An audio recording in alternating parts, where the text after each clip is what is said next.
ಎಲ್ಲರಿಗೂ ನಮಸ್ಕಾರ.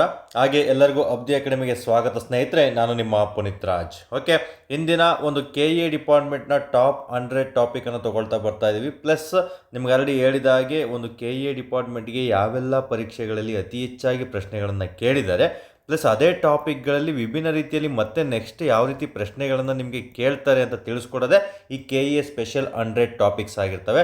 ಅದರಲ್ಲಿ ಇವತ್ತು ನಂಬರ್ 4 ಅಂದರೆ 4ನೇ ಒಂದು ಟಾಪಿಕನ್ನು ತೊಗೊಳ್ತಾ ಬಂದಿದ್ದೀವಿ. ಮೊದಲನೇ ಟಾಪಿಕಲ್ಲಿ ನಿಮ್ಗೆ ಆಲ್ರೆಡಿ ಇದೇ YouTube channel Triveni BM YouTube ಚಾನಲಲ್ಲಿ ನಿಮ್ಗೆ ಅಪ್ಲೋಡ್ ಆಗಿದೆ, ಮತ್ತು ಪ್ಲೇ ಲಿಸ್ಟು ಸಹ ಅದಕ್ಕೆ ಮಾಡಿದ್ದೀವಿ. ನೀವು ಒಂದೊಂದಾಗಿ ನೋಡ್ತಾ ಬರ್ಬೋದು. ಯಾರೆಲ್ಲ ಹೊಸದಾಗಿ ನೋಡ್ತಾ ಇದ್ದೀರಾ ಇವತ್ತು ವಿಡಿಯೋ, ದಯವಿಟ್ಟು ಆ ವಿಡಿಯೋವನ್ನು ನೋಡಿಬಿಟ್ಟು ನೀವು ಮುಂದುವರಿತಾ ಬರಬೇಕು. ಕೆಲವೊಂದು ಇಂಟರ್ಲಿಂಕನ್ನು ನಾನು ನಿಮಗೆ ಕೊಡ್ತಾ ಬರ್ತೀನಿ. ಓಕೆ, ಮೊದಲು ಸೋಲಾರ್ ಪವರ್ ಪ್ಲ್ಯಾಂಟನ್ನು ನಾನು ಹೇಳ್ಕೊಡ್ತಾ ಬಂದಿದ್ದೆ. ನಂತರ ರಿನ್ಯೂವಬಲ್ ಮತ್ತು ನಾನ್ ರಿನ್ಯೂವಬಲ್ ಎನರ್ಜಿ ಅಂದರೆ ನಮಗೆ ನವೀಕರಿಸಬಹುದಾದ ಮತ್ತು ನವೀಕರಿಸಲಾಗದ ಇಂಧನಗಳ ಬಗ್ಗೆ ನಿಮಗೆ ಮತ್ತು ಶಕ್ತಿಗಳ ಬಗ್ಗೆ ತಿಳಿಸ್ಕೊಡ್ತಾ ಬಂದಿದ್ದೆ. ಸೊ ಅದೇ ರೀತಿ ನಮಗೆ ನಾನಾ ರೀತಿಯಾಗಿ ನಮಗೆ SDG ಸಸ್ಟೈನಬಲ್ ಡೆವಲಪ್ಮೆಂಟ್ ಗೋಲ್ ಸುಸ್ಥಿರ ಅಭಿವೃದ್ಧಿ ಗುರಿಗಳು ಮತ್ತು MDG ಮಿಲೇನಿಯಂ ಡೆವಲಪ್ಮೆಂಟ್ ಗೋಲ್ಸ್ ಬಗ್ಗೆಯೂ ಸಹ 3ನೇ ಕ್ಲಾಸಲ್ಲಿ ತಿಳಿಸ್ಕೊಡ್ತಾ ಬಂದಿದ್ದೆ. ಇಂದು KE ಡಿಪಾರ್ಟ್ಮೆಂಟ್ನ ಒಂದು ಸ್ಪೆಷಲ್ ಟಾಪಿಕ್ ಅಂತ ಬಂದಾಗ ನಮಗೆ ಶಾಸನಬದ್ಧ ಸಂಸ್ಥೆಗಳು. ನೋಡಿ, ಇದು ಕಂಪ್ಲೀಟ್ ಎಲ್ಲ ಸಬ್ಜೆಕ್ಟಲ್ಲೂ KE ಡಿಪಾರ್ಟ್ಮೆಂಟು ಅತಿ ಹೆಚ್ಚಾಗಿ ಫೋಕಸ್ ಮಾಡಿರುವಂಥ ಟಾಪಿಕ್ಗಳನ್ನು 100 ತೊಗೊಳ್ತಾ ಬರ್ತಾ ಇದ್ದೀನಿ. ಆಫ್ಟರ್ ನೋಟಿಫಿಕೇಶನ್ ಆಯ್ತಂದರೆ ಪ್ರತಿದಿನ ಇವಾಗ 2 ಅಥವಾ 3 ದಿನಕ್ಕೆ ಒಂದು ವಿಡಿಯೋ ಅಪ್ಲೋಡ್ ಆಗ್ತಾ ಇದೆ. ಪ್ಲಸ್ ನಮ್ಮ ಒಂದು ಟೆಲಿಗ್ರಾಮ್ ಚಾನಲಲ್ಲಿ ಪ್ರತಿದಿನ ನಾನು ನಿಮಗೆ ಈ ಶಾಸನಬದ್ಧ ಸಂಸ್ಥೆಗಳನ್ನು ಇದಕ್ಕೆ ಎಕ್ಸ್ಟ್ರಾ ಏನಾದರೂ ಅಡಾಪ್ಟ್ ಮಾಡಬೇಕಂದ್ರೆ ನಮ್ಮ ಒಂದು ಟೆಲಿಗ್ರಾಮ್ ಚಾನಲಲ್ಲಿ ಅಪ್ಲೋಡ್ ಮಾಡ್ತಾ ಬರ್ತೀವಿ ಸ್ನೇಹಿತರೆ. ಸೊ ಅಲ್ಲೂ ಅಷ್ಟೇ ಪ್ರತಿದಿನ ಒಂದು ಮಹಿಳೆಯರ ಬಗ್ಗೆ, ಓಕೆ, ನಮಗೆ ಕರ್ನಾಟಕದಲ್ಲಿ ಪ್ರಸಿದ್ಧ ಹೊಂದಿರುವಂತಹ ಮಹಿಳೆಯರ ಬಗ್ಗೆ ಕಂಪ್ಲೀಟ್ ಡೀಟೇಲ್ 360 ಆ್ಯಂಗಲಲ್ಲಿ ಯಾವುದೇ ಕಾರಣಕ್ಕೂ ಅವ್ರ ಬಗ್ಗೆ ಯಾವ ರೀತಿ ಪ್ರಶ್ನೆ ಕೇಳಿದ್ರು ನಿಮಗೆ ಮಿಸ್ ಆಗಬಾರ್ದು.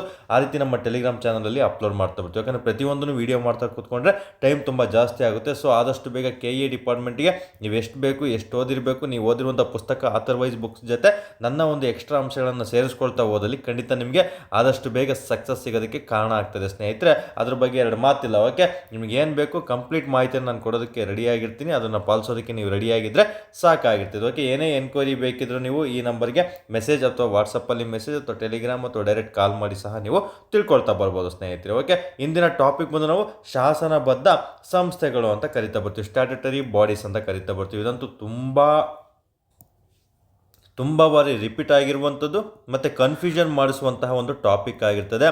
ನಮಗೆ KE ಅಂತಲ್ಲ, ನೀವು ಯಾವುದೇ ಎಕ್ಸಾಮನ್ನು ತಗೊಳ್ಳಿ ಈ ಒಂದು ಪ್ರಶ್ನೆ ರಿಪೀಟ್ ಆಗಿರುತ್ತೆ. UPSCಯಿಂದ ಹಿಡಿದ್ಬಿಟ್ಟು ನಿಮಗೆ PC ಎಲ್ಲ ಪರೀಕ್ಷೆಗಳಲ್ಲೂ ಸಹ ಇದು ವಿಭಿನ್ನ ರೀತಿಯಲ್ಲಿ ಪ್ರಶ್ನೆ ಕೇಳ್ತಾ ಬರ್ತಾರೆ. ಇಷ್ಟು ದಿನ ಕೇಳಿರೋದ್ರ ಜೊತೆಗೆ ನೆಕ್ಸ್ಟ್ ಯಾವ ರೀತಿ ಇದ್ರ ಮೇಲೆ ನಿಮಗೆ ಪ್ರಶ್ನೆಗಳನ್ನು KE ಡಿಪಾರ್ಟ್ಮೆಂಟ್ ಸ್ಟೇಟ್ಮೆಂಟ್ ಅಥವಾ ಜೋಡಿ ರೂಪದಲ್ಲಿ ಕೇಳ್ತಾ ಬರ್ತಾರಂತ ಒಂದೊಂದಾಗಿ ನಾನು ನಿಮಗೆ ತಿಳಿಸ್ಕೊಡ್ತಾ ಬರ್ತೀನಿ ಸ್ನೇಹಿತರೆ. ಓಕೆ, ಮೊದಲಿಗೆ ಇಂದಿನ ಟಾಪಿಕ್ಕು ಸ್ಪೆಷಲ್ ಫಾರ್ 100 ಟಾಪಿಕಲ್ಲಿ 4ನೇ ಟಾಪಿಕ್ ಬಂದು ನಾವು ಯಾವುದು ಶಾಸನಬದ್ಧ ಸಂಸ್ಥೆಗಳು ಅಂತ ನಾವು ಕರಿತಾ ಬರ್ತೀವಿ. ಶಾಸನಬದ್ಧ ಸಂಸ್ಥೆಗಳ ಅರ್ಥವನ್ನು ನಾವು ಮೊದಲ ಬಾರಿಗೆ ನೋಡಬೇಕಾಗುತ್ತೆ. ಅದನ್ನು ಯಾವ ರೀತಿ ರಚನೆ ಮಾಡ್ತಾರೆ ಅಂತ ನೋಡ್ತಾ ಬರಬೇಕಾಗುತ್ತೆ. ಅವುಗಳ ಲಕ್ಷಣಗಳು ಏನು ಅಂತ ತಿಳ್ಕೊಳ್ತಾ ಬರಬೇಕಾಗುತ್ತೆ. ಮತ್ತು ಅವುಗಳಿಗೆ ಉದಾಹರಣೆಗಳು, ಮತ್ತು ಕೇಂದ್ರ ಮತ್ತು ರಾಜ್ಯ ಶಾಸನಬದ್ಧ ಸಂಸ್ಥೆಗಳು ಯಾವುದಿದೆ, ಈ ಬರೀ ಕೇಂದ್ರದಲ್ಲಿದೆಯಾ ರಾಜ್ಯದಲ್ಲಿದೆಯಾ ಅಂತ ತಿಳ್ಕೊಬೇಕಾಗುತ್ತೆ.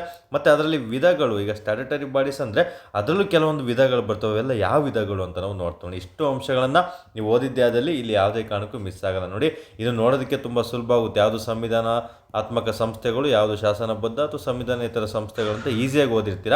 ಬಟ್ ಅವ್ರು ನೆಕ್ಸ್ಟ್ ಲೆವೆಲ್ ಪ್ರಶ್ನೆಗಳನ್ನು ಕೇಳಿದಾಗ ನಿಮಗೆ ಕನ್ಫ್ಯೂಷನ್ ಆಗೋ ಚಾನ್ಸಸ್ ಇರುತ್ತೆ. ಆ ರೀತಿ ಕನ್ಫ್ಯೂಷನ್ ಆಗಬಾರ್ದು. ಅದನ್ನ ಹೇಳಿದ್ದಲ್ಲ, ನೀವು ಓದಿರುವಂಥ ಆಥರ್ವೈಸ್ ಪುಸ್ತಕಗಳ ಜೊತೆ ನಾನು ನೀಡುವಂತಹ ಮಾರ್ಗದರ್ಶನವನ್ನು ನೀವು ಓದ್ಕೊಂಡ್ಬಿಟ್ರೆ ನಿಮಗೆ ಎಕ್ಸಾಮ್ ಕ್ರ್ಯಾಕ್ ಮಾಡಲು ತುಂಬ ಸುಲಭ ಆಗ್ತದೆ ಸ್ನೇಹಿತರೆ. ಅದ್ರ ಬಗ್ಗೆ ವರಿಬೇಕಾಗಿಲ್ಲ. ನಿಮ್ಗೆ ಆಲ್ರೆಡಿ ಮೊದಲನೇ ಕ್ಲಾಸಲ್ಲಿ ಒಂದು ಸೋಲಾರ್ ಪವರ್ ಪ್ಲ್ಯಾಂಟ್ ಬಗ್ಗೆ ತಿಳಿಸ್ಕೊಟ್ಟಿದ್ದೆ. ಅದಕ್ಕೆ ಸಂಬಂಧಪಟ್ಟಂತೆ ಇತ್ತೀಚೆಗೆ ನಡೆದಂತಹ 2025 KSET ಎಕ್ಸಾಮಲ್ಲಿ ಒಂದು ಪ್ರಶ್ನೆ ಬಂದಿದೆ, ಅದನ್ನು ನೋಡ್ತಾ ಬರೋಣ. ಇದು ನಮ್ಮ ಮೊದಲನೇ ಕ್ಲಾಸಲ್ಲಿ ತಿಳಿಸ್ಕೊಟ್ಟಿದ್ದೆ, ಇದೇ ಚಾನಲಲ್ಲಿ ಇದೆ, ನೀವು ನೋಡ್ತಾ ಬರ್ಬೋದು.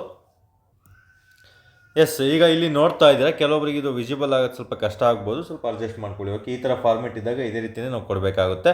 ಸೊ ಇತ್ತೀಚೆಗೆ ನಡೆದಂಥ KSET ನವಂಬರ್ 2025 ಕೇಳಿದ್ದಾರೆ. ಬಟ್ ನಾನು ಈ ಪ್ರಶ್ನೆ ನೋಡಿರಲಿಲ್ಲ. ನಮ್ಮ ಒಬ್ಬ ಅಭ್ಯರ್ಥಿ ನೀವು ಹೇಳಿರೋ ಥರನೇ ಇಲ್ಲಿ ಕೇಳಿದ್ದಾರೆ ಸರ್, ಇದನ್ನು ಗ್ರೂಪಿಗೆ ಹಾಕಿ ಅಂತ ಕಳಿಸಿದ್ರು. ನಮ್ಮ ಟೆಲಿಗ್ರಾಮ್ ಚಾನಲಲ್ಲೂ ಹಾಕಿದ್ದೀನಿ. ಕಮೆಂಟ್ ಬಾಕ್ಸಲ್ಲಿ ಟೆಲಿಗ್ರಾಮ್ ಲಿಂಕ್ ಇರುತ್ತೆ. ಯಾರೆಲ್ಲ ಜಾಯ್ನ್ ಆಗಿಲ್ಲ ನೀವು ಜಾಯ್ನ್ ಆಗ್ತಾ ಬರ್ಬೋದು. ಸೊ ಪ್ರಶ್ನೆ ಓದ್ಕೊಳ್ಳಿ. ನಿಮಗೆ ಇದು ಕಷ್ಟ ಅನಿಸ್ಬೋದು, ಬಟ್ ತುಂಬ ಸುಲಭವಾಗಿ ಆಪ್ಷನ್ ಎಲಿಮಿನೇಟ್ ಮಾಡ್ತಾ ಬರ್ಬೋದು. ನೋಡಿ, ಅಂತಾರಾಷ್ಟ್ರೀಯ ಸೌರ ಒಕ್ಕೂಟ ಸಂಬಂಧಿಸಿದ ಈ ಕೆಳಗಿನ ಹೇಳಿಕೆಗಳನ್ನು ಪರಿಗಣಿಸಿ. ಅಂದರೆ ನಮಗೆ ಇಂಟರ್ನ್ಯಾಷನಲ್ ಸೋಲಾರ್ ಅಲಯನ್ಸ್ ಅಂತ ನಿಮ್ಗೆ ಆಲ್ರೆಡಿ ತಿಳಿಸ್ಕೊಟ್ಟಿದೆ, ಎಷ್ಟರ ಸ್ಥಾಪನೆ ಆಯಿತು, ಯಾರೆಲ್ಲ ಸ್ಥಾಪನೆ ಮಾಡಿದ್ರು ಅಂತ ಹೇಳ್ಬಿಟ್ಟು ಮೊದಲನೇ KE ಸ್ಪೆಷಲ್ ಇನಿಷಿಯಲ್ ಟಾಪಿಕಲ್ಲಿ ನಮಗೆ ಈ ಸೌರಶಕ್ತಿ ಸ್ಥಾವರಗಳು ಅಥವಾ ಅದ್ರ ಬಗ್ಗೆ ಮಾಹಿತಿಯನ್ನು ತಿಳ್ಕೊಟ್ಟಾಗ ಅಲ್ಲಿ ಕಂಪ್ಲೀಟ್ ಮಾಹಿತಿಯನ್ನು ತಿಳಿಸ್ಕೊಟ್ಟಿದೆ. ಸೊ IAS ಏನು ಜಾಗತಿಕ ಅಂತರ್ ಸರ್ಕಾರಿ ಸಂಸ್ಥೆ, ನಿಮ್ಗೆ ಆಲ್ರೆಡಿ ಹೇಳಿದ್ದೀನಿ ಇಂಗ್ಲೀಷಲ್ಲಿ ನೆನ್ಪಿಟ್ಕೊಳ್ಳಿ ಅಂತ ಹೇಳಿದರೆ ಇಂಟರ್ ಗವರ್ನಮೆಂಟಲ್ ಬಾಡೀಸ್ ಅಂತಲೂ ಸಹ ನಿಮಗೆ ಆ ಟಾಪಿಕಲ್ಲಿ ತಿಳಿಸ್ಕೊಟ್ಟಿದೆ. ಸೊ ಇದು ರೈಟ್ ಆಗಿರ್ತದೆ. ಇಲ್ಲಿ ಇಂಗಾಲ ತಟಸ್ಥ ಭವಿಷ್ಯಕ್ಕಾಗಿ ಸೌರಶಕ್ತಿಯ ಅಳವಡಿಕೆಯನ್ನು ಉತ್ತೇಜಿಸಲು ಸಮರ್ಪಿಸಲಾಗಿದೆ. ಇಂಗಾಲ ತಟಸ್ಥ ಅಂದರೆ ಕಾರ್ಬನ್ ಫ್ರೀ ಅಂತ ಕರಿತಾ ಬರ್ತೀವಿ. ಅತಿ ಹೆಚ್ಚಾಗಿ ಕಾರ್ಬನ್ ಡೈಆಕ್ಸೈಡ್ನ ತೆಗಿಬಾರ್ದು ಮತ್ತು ಸೌರ ಒಕ್ಕೂಟದಿಂದ ಬಳಸ್ಕೊಂಡು ನಾವೇನಾದರೂ ಯೂಸ್ ಮಾಡ್ಕೋಬೇಕು ಅಂತ ಹೇಳ್ಬಿಟ್ಟು ನಾವು ಅದನ್ನು ಜಾರಿಗೆ ತಂದ್ವಿ ಅಂತ ತಿಳಿಸ್ಕೊಟ್ಟಿದ್ವಿ. ಸೊ ಈ ಸ್ಟೇಟ್ಮೆಂಟ್ ಸರಿಯಾಗಿರುತ್ತೆ. ಇದು ಭಾರತ ಮತ್ತು ಜರ್ಮನಿಗಳ ಮಧ್ಯದ ಸಹಯೋಗದ ಉಪಕ್ರಮ. ನೋಡಿ ಇಲ್ಲಿ ಗಮನಿಸ್ಬೇಕು, ನಿಮ್ಗೆ ಹೇಳಿದ್ದೆ ಇದು ಇಂಟರ್ ಗವರ್ನಮೆಂಟ್ ಅಂತ ಅಂತರ್ ಸರ್ಕಾರಿ ಸಂಸ್ಥೆ ನಮಗೆ ಭಾರತ ಮತ್ತು ಫ್ರಾನ್ಸ್ ದೇಶಗಳ ನಡುವೆ ಆದಂತಹ ಒಂದು ಸಂಸ್ಥೆ. ಇದು ಜರ್ಮನಿ ಅಲ್ಲ ಸ್ನೇಹಿತರೆ. ಮುಗೀತು.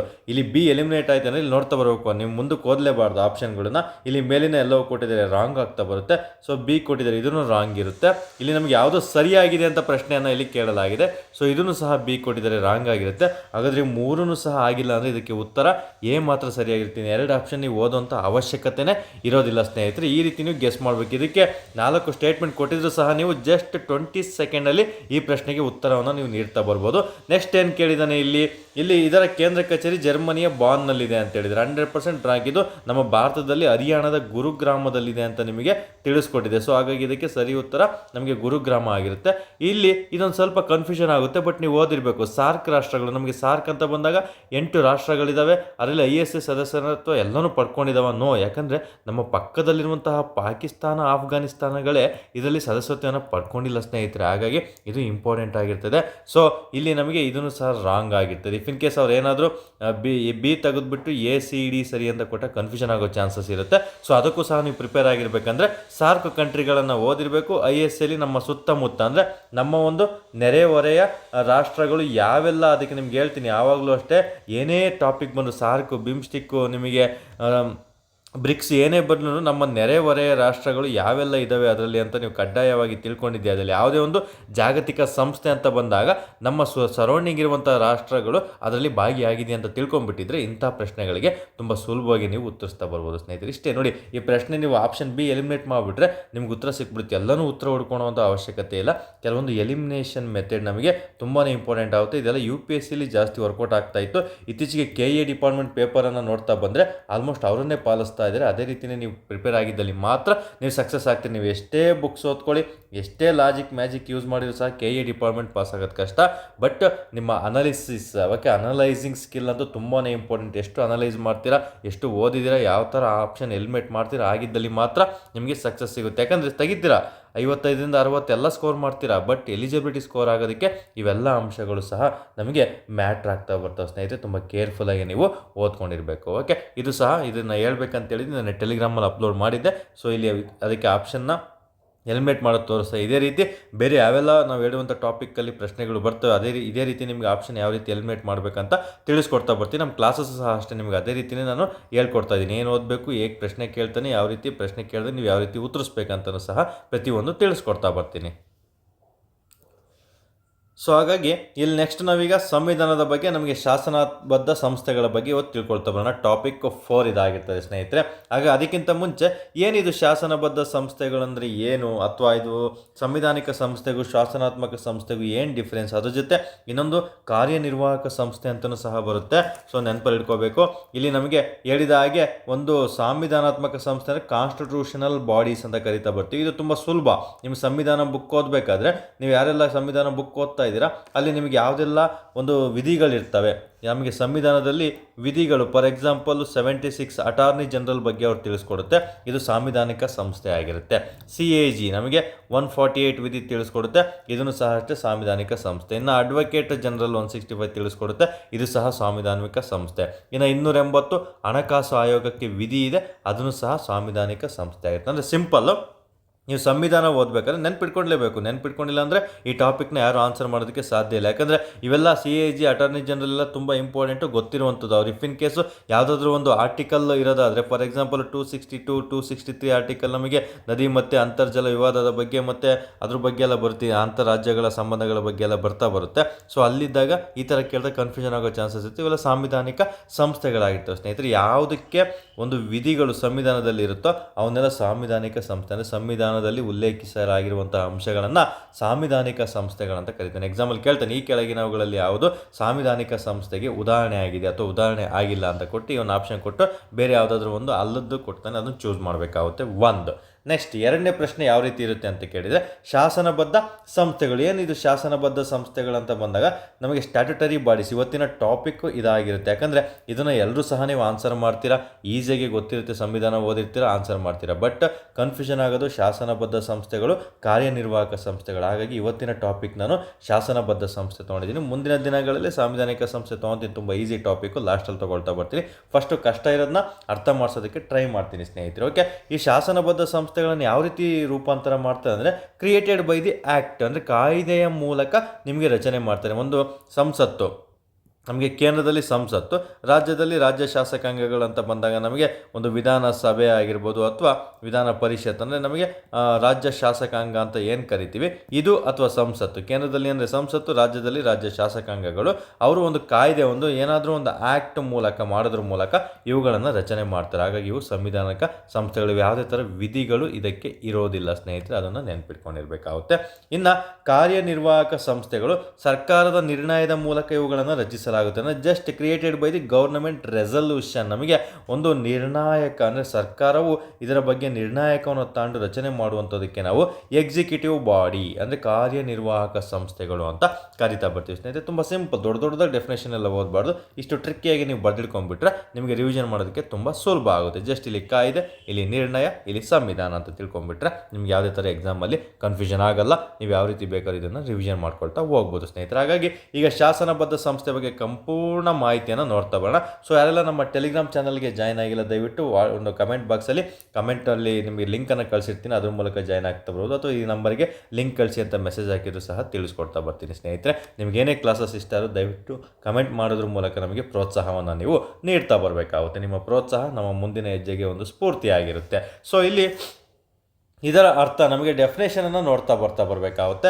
ಈಗ ಶಾಸನಬದ್ಧ ಸಂಸ್ಥೆಗಳು ನಿಮ್ಗೆ ಆಲ್ರೆಡಿ ಹೇಳಿದ ಹಾಗೆ ಸಂಸತ್ತು ಶಾಸಕಾಂಗದ ಕಾಯ್ದೆಯಿಂದ ರಚಿಸಲ್ಪಟ್ಟಂತಹ ಸಂಸ್ಥೆಗಳಾಗಿದೆ. ನಿಮ್ಗೆ ಆಲ್ರೆಡಿ ಮುಂಚೆನೇ ಅರ್ಥ ಮಾಡಿಸ್ತೆ. ಸೊ ತುಂಬ ಸಿಂಪಲ್, ಸಂಸತ್ತು ಶಾಸಕಾಂಗ. ಸಂಸತ್ತು ಅಂದರೆ ಲೋಕಸಭೆ ರಾಜ್ಯಸಭೆ ಬರುತ್ತೆ, ಶಾಸಕಾಂಗ ಅಂದರೆ ವಿಧಾನಸಭೆ, ಕೆಲವೊಂದು ರಾಜ್ಯಗಳಲ್ಲಿ ವಿಧಾನ ಪರಿಷತ್ ಇರುತ್ತೆ, ಅದನ್ನು ಸೇರಿ ಶಾಸಕಾಂಗ ಅಂತ ನಾವು ಕರಿತಾ ಬರ್ತೀವಿ ಅಂತ ಎಲ್ರಿಗೂ ಪೊಲಿಟಿ ಸಬ್ಜೆಕ್ಟಲ್ಲಿ ಓದಿರ್ತೀರ. ಓಕೆ, ಅವುಗಳ ಅಧಿಕಾರಗಳು, ಕಾರ್ಯಗಳು ಮತ್ತು ರಚನೆ ಮತ್ತು ಮಿತಿಗಳನ್ನು ಸ್ಥಾಪಿಸುವ ಕಾನೂನಿನಲ್ಲಿ ಸ್ಪಷ್ಟವಾಗಿ ಇವುಗಳನ್ನು ವ್ಯಾಖ್ಯಾನಿಸಲಾಗಿರ್ತದೆ ಸ್ನೇಹಿತರೆ. ಕೆಲವೊಂದಕ್ಕೆ ಕಾನೂನುಗಳನ್ನು ಮಾಡಿರ್ತಾರೆ, ಕೆಲವೊಂದಕ್ಕೆ ಅವುಗಳಾದಂತಹ ಕಾರ್ಯಗಳ ಮೂಲಕ ರೂಪವನ್ನು ಮಾಡಿರ್ತಾರೆ ಮತ್ತು ಅವುಗಳಿಗೆ ಅಧಿಕಾರವನ್ನು ಸಹ ನೀಡಿರ್ತಾರೆ. ಯಾರು? ಶಾಸಕಾಂಗ ಮತ್ತು ಸಂಸತ್ತು.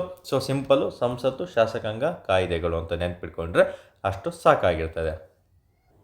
ಓಕೆ, ನಿಮಗೆ ಎಕ್ಸಾಮಲ್ಲಿ ನೆಕ್ಸ್ಟ್ ಸ್ಟೇಟ್ಮೆಂಟ್ ಕೇಳೋದಾದರೆ, ಶಾಸನಬದ್ಧ ಸಂಸ್ಥೆಗಳಿಗೆ ಸಂಬಂಧಿಸಿದಂತೆ ಈ ಕೆಳಗಿನ ಯಾವ ಹೇಳಿಕೆಗಳು ಸರಿಯಾಗಿದೆ ಅಂತ ಕೇಳ್ತಾನೆ. ಇವುಗಳನ್ನು ಸಂಸತ್ತು ಮತ್ತು ಶಾಸಕಾಂಗ ಕಾಯ್ದೆಯಿಂದ ರಚಿಸಲ್ಪಟ್ಟಿರುತ್ತವೆ ಅಂತ ಕೇಳ್ತಾನೆ, ಅಥವಾ ಇವುಗಳನ್ನು ಕೇವಲ ಸಂಸತ್ತಿನಿಂದ ಮಾತ್ರ ರಚಿಸಲ್ಪಡುತ್ತೆ, ಶಾಸಕಾಂಗ ಇದಕ್ಕೆ ಯಾವುದೇ ಥರ ಕಾರ್ಯನಿರ್ವಹಿಸೋದಿಲ್ಲ ಅಂತ ಕೇಳ್ತಾನೆ. ಸೊ ಎರಡೂ ಸಹ ಬರ್ತವೆ, ನೆನ್ಪಿಟ್ಕೋಬೇಕು. ಅದನ್ನು ಮೀರಿ ನೆಕ್ಸ್ಟ್ ಸ್ಟೇಟ್ಮೆಂಟ್ ಪ್ರಶ್ನೆಗಳು ಇವು 4 ಮೇಲೆ ಕೇಳ್ತಾ ಬರ್ತಾನೆ. ಜಸ್ಟ್ ಇವುಗಳನ್ನು ಕಾನೂನಿನಿಂದ ಸ್ಥಾಪಿಸಲಾಗಿರುತ್ತೆ ಅಂತ ಕೊಡ್ತಾ ಬರ್ತಾನೆ. ನಿರ್ದಿಷ್ಟ ಕಾರ್ಯಗಳನ್ನು ನಿರ್ವಹಿಸಲು ಕಾನೂನುಬದ್ಧ ಅಧಿಕಾರವನ್ನು ಇವು ಒಳಗೊಂಡಿರುತ್ತೆ ಅಂತ ಒಂದು ಸ್ಟೇಟ್ಮೆಂಟನ್ನು ಕೊಟ್ಟಿರ್ತಾನೆ. ನಂತರ ಸ್ವಾತಂತ್ರ್ಯವಾಗಿ ಕಾರ್ಯನಿರ್ವಹಿಸುತ್ತದೆ. ಇದು ತುಂಬಾ ಇಂಪಾರ್ಟೆಂಟು. ಸ್ವಾತಂತ್ರ್ಯವಾಗಿ ಕಾರ್ಯನಿರ್ವಹಿಸುತ್ತದೆ, ಆದರೆ ಕಾನೂನಿನಿಂದ ನಿಗದಿಪಡಿಸಿದ ಮಿತಿ ಒಳಗಿರುತ್ತೆ. ಈ ಸ್ಟೇಟ್ಮೆಂಟನ್ನು ನಿಮಗೆ 100% ಕನ್ಫ್ಯೂಷನ್ ಮಾಡ್ತಾನೆ. ಇವು ಸ್ವಾತಂತ್ರ್ಯವಾಗಿ ಕಾರ್ಯನಿರ್ವಹಿಸುತ್ತವೆ, ಆದರೆ ಕಾನೂನಿನಿಂದ ನಿಗದಿಪಡಿಸಿದ ಮಿತಿಯೊಳಗೆ ಇವು ಇರುವುದಿಲ್ಲ ಅಂತ ಕೊಡ್ತಾನೆ, ಅಥವಾ ಇವುಗಳು ಸ್ವಾತಂತ್ರ್ಯವಾಗಿ ಕಾರ್ಯನಿರ್ವಹಿಸುವುದಿಲ್ಲ ಅಂತ ಕೊಡ್ತಾನೆ. ಸೊ ಹಾಗಾಗಿ ಈ ಸ್ಟೇಟ್ಮೆಂಟು ನಮಗೆ ತುಂಬಾ ಇಂಪಾರ್ಟೆಂಟ್. ನೀವು UPSC ಎಕ್ಸಾಮ್ ತೊಗೊಂಡ್ರು ಸಹ ಈ ಪ್ರಶ್ನೆ ರಿಪೀಟ್ ಆಗ್ತಾ ಬರುತ್ತೆ, ನೆನಪಲ್ಲಿರಬೇಕು. ನಂತರ ಸರ್ಕಾರ ಅಥವಾ ಶಾಸಕಾಂಗಕ್ಕೆ ಇದು ಹೊಣೆ ಆಗಿರ್ತದೆ ಸ್ನೇಹಿತರೆ, ತುಂಬಾ ಇಂಪಾರ್ಟೆಂಟ್. ಸರ್ಕಾರ ಅಂದರೆ ನಥಿಂಗ್ ಬಟ್ ಸಂಸತ್ತು ಆಗಿರುತ್ತೆ, ಶಾಸಕಾಂಗ ಅಂದರೆ ನಥಿಂಗ್ ಬಟ್ ಸರ್ಕಾರ ಆಗಿರುತ್ತೆ. ಎಲ್ಲನೂ ಸಹ ನೀವು ತಿಳ್ಕೊಂಡಿರ್ಬೇಕು. ನೋಡಿ, ನೀವು PC ಓದ್ತಾ ಇರಿ, PSIಗೆ ಓದ್ತಾ ಇರಿ, ಎರಡೂ ಎಕ್ಸಾಮನ್ನು ಸಹ KA ಡಿಪಾರ್ಟ್ಮೆಂಟು ಮತ್ತು ವಿಲೇಜ್ ಅಕೌಂಟೆಂಟಿಗೆ ಓದ್ತಾ ಇರಿ. ಈ 3 ಎಕ್ಸಾಮು KA ಡಿಪಾರ್ಟ್ಮೆಂಟ್ ನಡೆಸೋದ್ರಿಂದ ಯಾವುದು PCಗೆ ಇಂಪಾರ್ಟೆಂಟು, ಯಾವುದು PSIಗೆ ಇಂಪಾರ್ಟೆಂಟು, ಯಾವುದು ವಿಲೇಜ್ ಅಕೌಂಟಿಂಗ್ ಇಂಪಾರ್ಟೆಂಟ್ ಅಂತ ಏನು ಡಿಫ್ರೆನ್ಸ್ ಇಲ್ಲ. ಎಲ್ಲ ಎಕ್ಸಾಮ್ಗಳಿಗೂ ಇಂಪಾರ್ಟೆಂಟ್ ಆಗಿರುತ್ತೆ, ನೀವು ಓದಲೇಬೇಕಾಗುತ್ತೆ, ಬೇರೆ ಆಪ್ಷನ್ ಇಲ್ಲ ಸ್ನೇಹಿತರೆ. ಓಕೆ, ನಂತರ ಇಫ್ ಇನ್ ಕೇಸ್ ನಿಮ್ಮ ಕೈಲಿ ಓದೋಕ್ಕಾಗಿಲ್ಲ ಅಂದರೆ ಇವತ್ತೇ ಫೀಲ್ಡನ್ನು ಸ್ಕಿಪ್ ಮಾಡಿ ನಿಮಗೆ ಏನದ್ರ ಮೇಲೆ ಟ್ಯಾಲೆಂಟ್ ಇದೆ ಅದನ್ನು ಓದ್ತಾ ಹೋಗಬೇಕು. KA ಡಿಪಾರ್ಟ್ಮೆಂಟಿಗೆ ಓದಬೇಕಂದ್ರೆ ಒಂದು ಗಟ್ಸ್ ಇರಬೇಕು, KPSC ಡಿಪಾರ್ಟ್ಮೆಂಟಲ್ಲಿ ಕ್ಲಿಯರ್ ಮಾಡಬೇಕಂದ್ರೆ ಒಂದು ಒಳ್ಳೆ ನಾಲೆಡ್ಜ್ ಇರಬೇಕು ಸ್ನೇಹಿತರೆ. ಅವೆರಡು ಇದ್ದಲ್ಲಿ ಮಾತ್ರ ಈ ಎರಡು ಡಿಪಾರ್ಟ್ಮೆಂಟ್ನ ಪರೀಕ್ಷೆಗಳನ್ನು ನೀವು ಎದುರಿಸ್ತಾ ಬರ್ತೀರಿ. ಇಲ್ಲಾಂದರೆ ಅವ್ರ ಪರೀಕ್ಷೆಗಳನ್ನು ಎದುರುಕೊಂಡು ನೀವೇ ಮನೆ ಕಡೆ ಹೊರಟೋಗ್ತೀರಾ. ಆ ರೀತಿ ಮಾಡ್ಕೋಬಾರ್ದು. ನನ್ನ ಅಭ್ಯರ್ಥಿಗಳು ಯಾರು ಈ ವಿಡಿಯೋ ನೋಡ್ತಾ ಇದ್ದೀರಾ 100% ನೀವು ಪಾಸ್ ಆಗಲೇಬೇಕು. ಆ ರೀತಿ ನಾನು ನಿಮಗೆ ಮಾರ್ಗದರ್ಶನವನ್ನು ನೀಡ್ತಾ ಬರ್ತೀನಿ. ಆ ಮಾರ್ಗದರ್ಶನ ನಿಮ್ಮ ಒಂದು ಪ್ರಾಮಾಣಿಕ ಪ್ರಯತ್ನ ಇದ್ದರೆ ನಾನೇನು 500 ಸ್ಟೂಡೆಂಟ್ಸ್ನ ಕ್ಲಿಯರ್ ಮಾಡಿಸ್ತೀನಿ ಈ ಬಾರಿ ಅಂತ ಹೇಳಿದ್ದೀನಿ. 499+1 ನೀವು ಆಗೋದಕ್ಕೆ ತಯಾರಿ ಆಗಿರಬೇಕಾಗುತ್ತೆ. ಯಾವತ್ತೂ ಹೇಳ್ತೀನಿ, 2 ಕೈ ಸೇರಿದ್ರೇ ಚಪ್ಪಾಳೆ ಅಂತ. ನೀವು ಓದಿರಬೇಕು, ಅದ್ರ ಜೊತೆ ನನ್ನ ಗೈಡ್ಲೈನ್ಸನ್ನು ಪಡ್ಕೊಳ್ತಾ ಇರಬೇಕು. 100% ನಿಮಗೆ ಉದ್ಯೋಗ ಸಿಕ್ಕೇ ಸಿಗುತ್ತೆ ಸ್ನೇಹಿತರೆ. ಸೊ ನಿಮಗೆ ಏನು ಕಂಟೆಂಟ್ ಬೇಕು ಎಲ್ಲ ರೀತಿಯೂ ಸಹ ಕಷ್ಟಪಟ್ಟು ನಾನು ನಿಮಗೆ ಈಸಿಯಾಗಿ ಪ್ರೀತಿಯಿಂದನೇ ಹೇಳ್ಕೊಡ್ತಾ ಬರ್ತೀನಿ. ನೀವು ಅಷ್ಟು ಇದನ್ನು ಕಷ್ಟ ಅಂದ್ಕೊಳ್ಳದೆ ತುಂಬ ಖುಷಿಯಾಗಿ ಪ್ರೀತಿಯಿಂದ ಕಲಿತಾ ಬನ್ನಿ. ಖಂಡಿತ ಸಕ್ಸಸ್ ನಿಮಗೆ ಸಿಕ್ಕೇ ಸಿಗುತ್ತೆ ಅಂತ ನಾನು ನಿಮಗೆ ಭರವಸೆಯನ್ನು ಕೊಡ್ತಾ ಬರ್ತೀನಿ ಸ್ನೇಹಿತರೆ. ಸೊ ಇಲ್ಲಿ ನಮಗೆ ಮೊದಲ ಬಾರಿಗೆ ಈಗ ಶಾಸಕಾಂಗ ಸಂಸ್ಥೆಗಳು ಅಂತ ಹೇಳಿದ್ರಿ, ಸಂಸತ್ ಅಂತ ಹೇಳಿದೆ. ಸೊ ಹಾಗಾಗಿ ಇಲ್ಲಿ ವಿಧಗಳನ್ನು ನೋಡ್ತಾ ಬರಬೇಕಾಗುತ್ತೆ. ಶಾಸನಬದ್ಧ ಸಂಸ್ಥೆಗಳಲ್ಲಿ ಕೆಲವಾರು ಒಂದು 4 ವಿಧಗಳನ್ನು ನೋಡ್ತಾ ಬರ್ತೀನಿ. ನೀವು ಈ ರೀತಿ ಯಾರು ಓದಿರಲ್ಲ 100% ನಾನು ಗ್ಯಾರಂಟಿ ಕೊಡ್ತೀನಿ. 90% ಸ್ಟೂಡೆಂಟ್ಸು ನನಗೆ ಏನು ವಿಧಗಳನ್ನು ಹೇಳ್ತಾ ಬರ್ತೀನಿ ಆ ರೀತಿ ನೀವು ಓದಿರ್ತೀರಿ ಟಾಪಿಕ್ಗಳನ್ನು, ಬಟ್ ಈ ರೀತಿ ನೀವು ಓದಿರೋದಿಲ್ಲ. ಅದಕ್ಕೆ ನಾನು ಭರವಸೆ ಕೊಡ್ತಾ ಬರ್ತೀನಿ.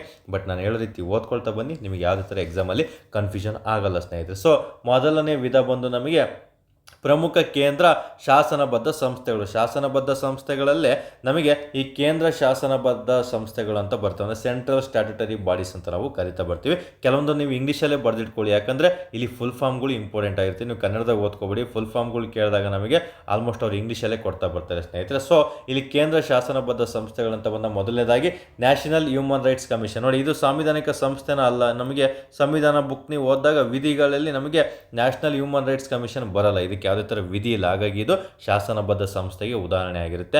ನೆಕ್ಸ್ಟ್ ಲೆವೆಲ್ ಪ್ರಶ್ನೆಗಳು ಮುಂದಿನ ದಿನಗಳಲ್ಲಿ ಇದಕ್ಕೆ ಈ ನ್ಯಾಷನಲ್ ನಮಗೆ ಹ್ಯೂಮನ್ ರೈಟ್ಸ್ ಕಮಿಷನ್ ಅಂತ ಬರುತ್ತೆ, ಮಾನವ ಹಕ್ಕುಗಳ ಆಯೋಗ ಅಂತ, ಅದ್ರ ಬಗ್ಗೆನೇ ಒಂದು ಕ್ಲಾಸ್ ಮಾಡ್ತಾ ಬರ್ತೀನಿ.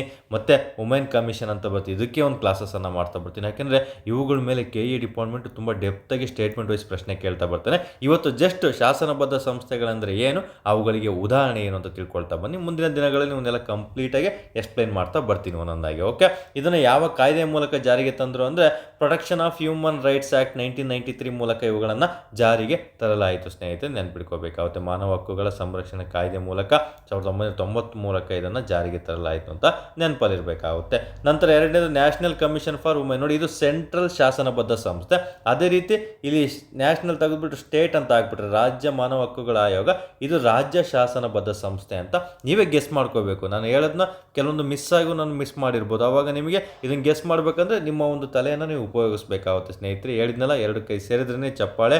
ನಿಮ್ಮ ವರ್ಕನ್ನು ಸಹ ಇಲ್ಲಿ ನೀವು ಎಕ್ಸ್ಟ್ರಾ ಮಾಡ್ತಾ ಬರಬೇಕು. ಅದು ಯಾವ ರೀತಿ ಮಾಡಬೇಕಂತನೋ ನಾನು ನಿಮಗೆ ತಿಳಿಸ್ಕೊಡ್ತಾ ಬರ್ತೀನಿ. ಸೊ ಆಯ್ತು, ಇಲ್ಲಿ ನ್ಯಾಷನಲ್ ಕಮಿಷನ್ ಫಾರ್ ವುಮೆನ್, ಇದನ್ನು ಅಷ್ಟೇ national commission for women act 1990 ಇದು ಜಾರಿಗೆ ತರಲಾಯಿತು ಸ್ನೇಹಿತರೆ.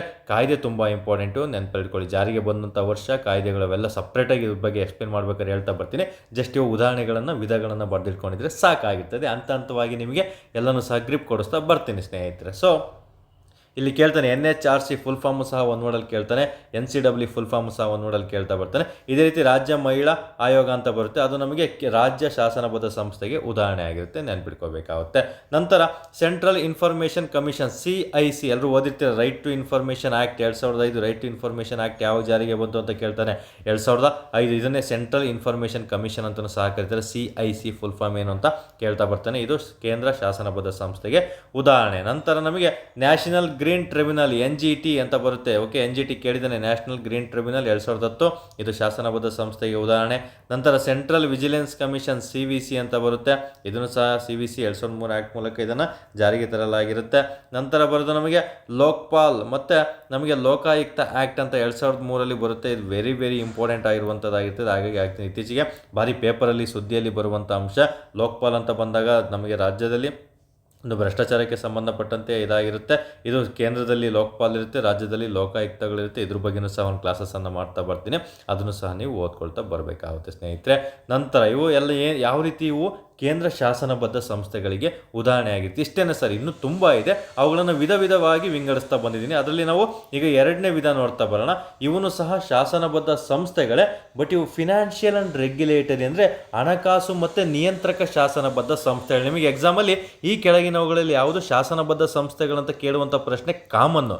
ಬಟ್ ಸ್ಪೆಸಿಫಿಕ್ ಆಗಿ ಈ ಕೆಳಗಿನವುಗಳಲ್ಲಿ ಯಾವುದು ಹಣಕಾಸು ಮತ್ತು ನಿಯಂತ್ರಕ ಶಾಸನಬದ್ಧ ಸಂಸ್ಥೆಗಳು ಅಂತ ಕೇಳ್ತಾ ಬರ್ತಾನೆ. ಓಕೆ, ಕನ್ಫ್ಯೂಷನ್ ಮಾಡ್ಕೋಬೇಡಿ, ಎಲ್ಲನೂ ಸಹ ಶಾಸನಬದ್ಧ ಸಂಸ್ಥೆಗಳೇ.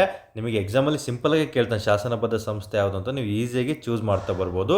ಅದರಲ್ಲಿ ಸಂವಿಧಾನಾತ್ಮಕ ಸಂಸ್ಥೆಯನ್ನು ಎಲಿಮಿನೇಟ್ ಮಾಡಿದರೆ ಉತ್ತರ ಸಿಕ್ಬಿಡುತ್ತೆ. ಬಟ್ ಎಲ್ಲನೂ ಶಾಸನಬದ್ಧ ಸಂಸ್ಥೆ ಕೊಟ್ಬಿಟ್ಟು ಈ ಕೆಳಗಿನವುಗಳಲ್ಲಿ ಯಾವುದು ಹಣಕಾಸು ಮತ್ತು ನಿಯಂತ್ರಕ ಶಾಸನಬದ್ಧ ಸಂಸ್ಥೆಗಳಿಗೆ ಉದಾಹರಣೆ ಆಗಿದೆ ಅಂತಂದರೆ, ನಮಗೆ ಈ ಹಣಕಾಸು ಮತ್ತು ಕೆಲವೊಂದು ನಿಯಂತ್ರಕಗಳ ಸಂಸ್ಥೆಗಳನ್ನು ಶುರು ಮಾಡಿರ್ತಾರೆ. ನಮಗೆ ಹಣಕಾಸಿಗೆ ಸಂಬಂಧಪಟ್ಟಂತೆ ಕೆಲವೊಂದು ಮಂಡಳಿಗಳನ್ನು ಸೃಷ್ಟಿ ಮಾಡಿರ್ತಾರೆ. ಅವೆಲ್ಲ ಶಾಸನಬದ್ಧ ಸಂಸ್ಥೆಗಳಾಗಿರ್ತವೆ. ಬಟ್ ಅವು ಹಣಕಾಸು ಮತ್ತು ನಿಯಂತ್ರಣಕ್ಕೆ ರೆಗ್ಯುಲೇಟರಿ ಬಾಡೀಸ್ಗೆ ಸಮಾನವಾಗಿರ್ತವೆ. ಹಾಗಾಗಿ ಆ ರೀತಿ ನಿಮಗೆ ಎಕ್ಸಾಮಲ್ಲಿ ಪ್ರಶ್ನೆಯನ್ನು ಕೇಳ್ತಾ ಬರ್ತಾನೆ. ಉದಾಹರಣೆ ಸೇಬಿ, ಎಲ್ಲರೂ ಸಹ ಓದಿರ್ತೀರ, ಫುಲ್ ಫಾರ್ಮ್ ಇಂಪಾರ್ಟೆಂಟು.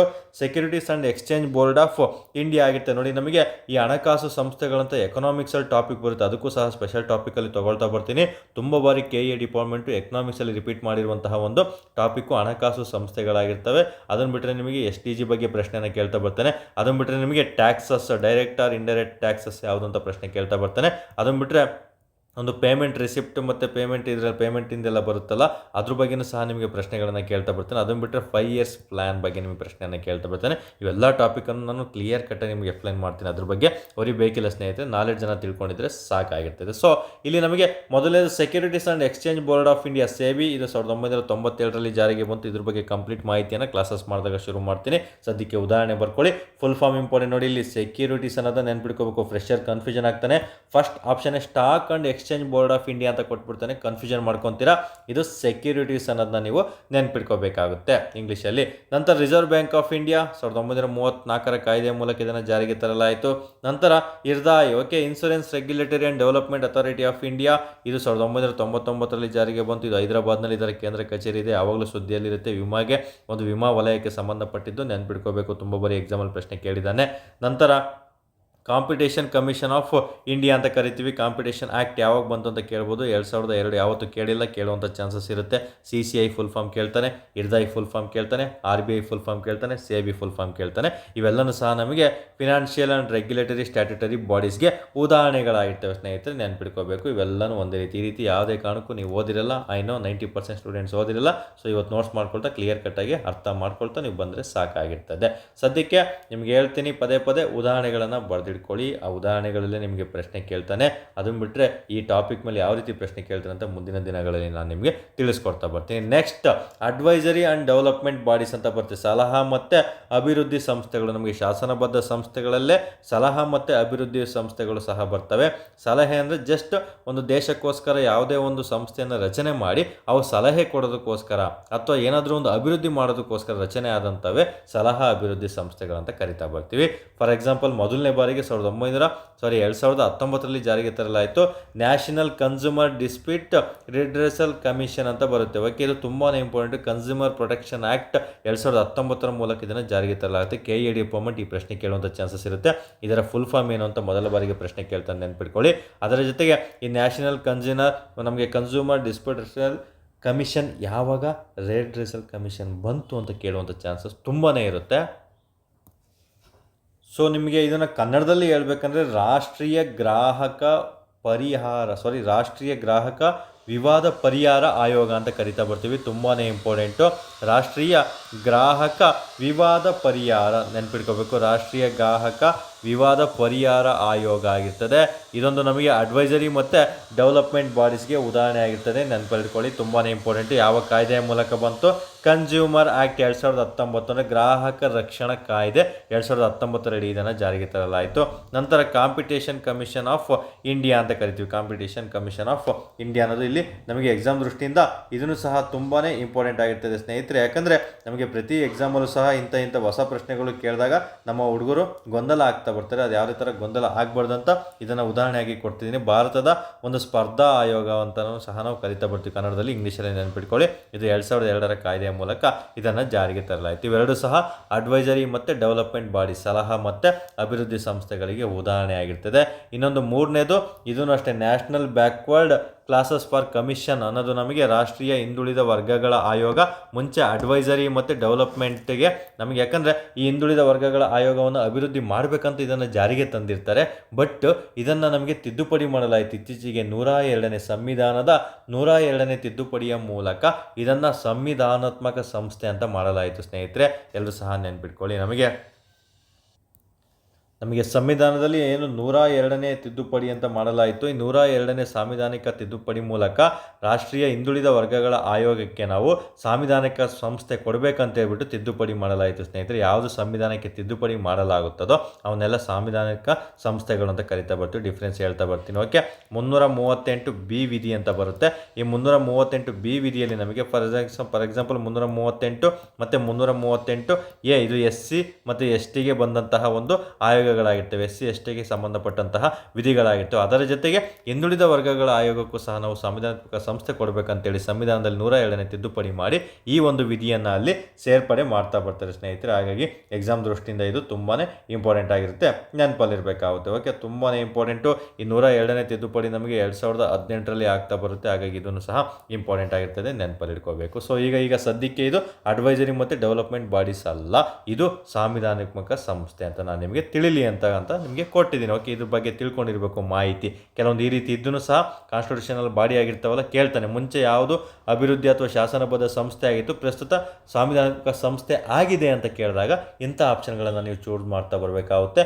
ಟೋಟಲ್ ನಿಮಗೆ 360 ಆ್ಯಂಗಲಲ್ಲಿ ತಿಳ್ಕೊಂಡಿದ್ದಲ್ಲಿ ಮಾತ್ರ ಎಕ್ಸಾಮ್ ಎದುರಿಸೋದಕ್ಕೆ ತುಂಬ ಸುಲಭ ಆಗುತ್ತೆ. ಇಲ್ಲಾಂದರೆ ಅಲ್ಲಿ ನಿಮಗೆ ಕನ್ಫ್ಯೂಷನ್ ಆಗುತ್ತೆ. ಕೆಲವೊಬ್ಬರಿಗೆ ಉತ್ತರ ಸಿಗುತ್ತೆ 50%, ಕೆಲವೊಬ್ಬರಿಗೆ ಕನ್ಫ್ಯೂಷನಲ್ಲೇ ಆ ಪ್ರಶ್ನೆಗೆ ಉತ್ತರ ತಪ್ಪಾಗ್ಬಿಟ್ಟು ಬರ್ತಾರೆ. ಆ ರೀತಿ ಆಗಬಾರ್ದು. ಇಲ್ಲೇ ಆ ರೀತಿಯೂ ಕೇಳ್ಬೋದಲ್ಲ ಅಂತ ನೀವು ತಿಳ್ಕೊಂಡು ಹೋಗಿದ್ದೆ ಆದಲ್ಲಿ ಎಕ್ಸಾಮ್ ಎದುರಿಸೋದು ನಿಮಗೆ ಸುಲಭ ಆಗುತ್ತದೆ ಸ್ನೇಹಿತರೆ. ಸೊ ನಂತರ ಬರೋದು ನಮಗೆ ವಿಧ 4 ಟೈಪ್ 4 ನೋಡ್ತಾ ಬರಬೇಕಾಗುತ್ತೆ.